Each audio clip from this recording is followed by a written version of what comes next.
Today's interesting topic or thought that's got me pondering comes from a book called Meditations from the Mat.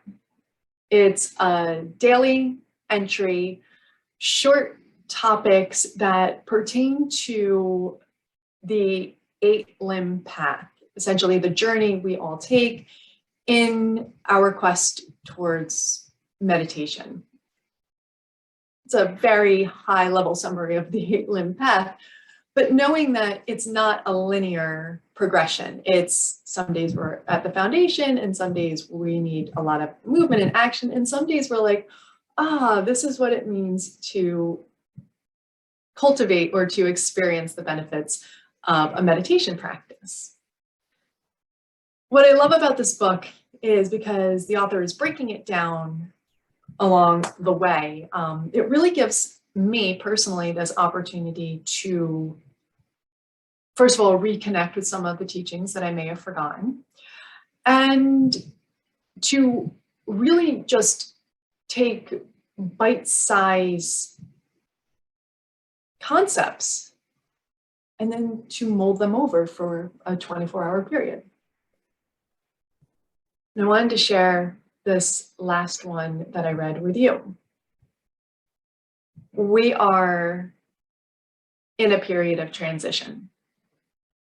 I'm recording this during the beginning of summer, which in a quote normal time would be indicative of transition alone. We transitioned from spring, we're now going into summer, first transition. Cooler temperatures into heat, related, but we'll call it a second transition.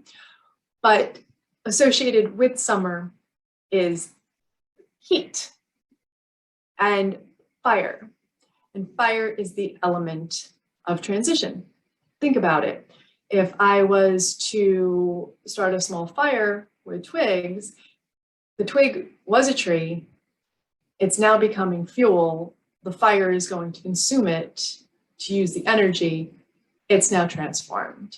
Again, 30,000 foot view of transformation, but I think we all get it. So what I wanted to share, outside of what I just quote called normal, because these days have been anything but normal. My last reading of this daily entry from Meditation of the Mats, I think is going to help guide me through this next big transition. The author writes that in 1987, he was becoming a young Army officer. And at that orientation, General McCaffrey spoke to them. And in his speech, he said, "Do not take counsel of your fears. Do not take counsel of your fears." He advised the young officers to not become embittered or to lose heart in the face of setbacks. The author continues to say that the aim of this speech was to help the officers through a difficult time of transition. So my personal interpretation of this is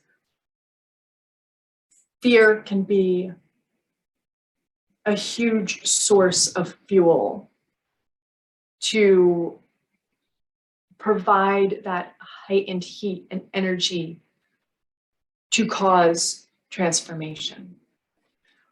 But if we let our fears or a small fire go without any regard, without paying attention,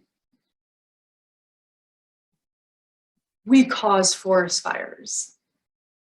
Uncontrolled and unintended consequences because we lost sight of what we were doing. We let our fears go unchecked. And while the past is a great indicator of what could potentially happen, it does not need to dictate the future. When we come to a meditation practice, when we find stillness, when we can connect with the present moment, we take the advice of the past, but we don't react with that information. Instead, we use what is in the present moment and we choose to respond how we're going to move forward. We become in control of how we are going to transition, how we are going to transform. We can do it without becoming embittered or losing heart. And I don't think that there is a more appropriate piece of content that could have come my way this week. Fear fuels, and that's it, right? It's when we choose to give it more energy that it becomes something that we don't expect. It has unintended consequences. Should we be aware of what's happening? 100%. Should we lose hope? Absolutely not. Should we lose heart? I hope not. Because it's that love, that energy, that positive power that we're going to need to help to continue to reshape the future into not what we were given, not what we had become accustomed to, but we are going to use this present moment to inform what we want going forward. Do not take counsel of your fears. Don't become bitter and don't lose heart. That's not what the present moment is asking of you.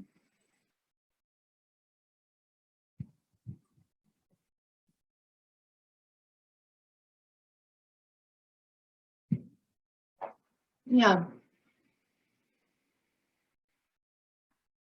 There's a lot more I think I could share and say about that. But this practice here is not mine alone. My intention was to maybe share this with you all so that you could think about it, consider what these words and this phrase, this quote, may mean for you personally.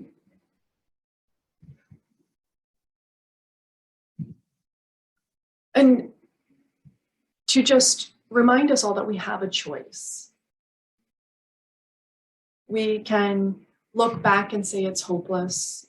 We can, from this moment, choose to act or not to act. We can choose to become bitter and to lose heart, or to not, to find love and to find strength in the present moment, to be the change we want to see going forward.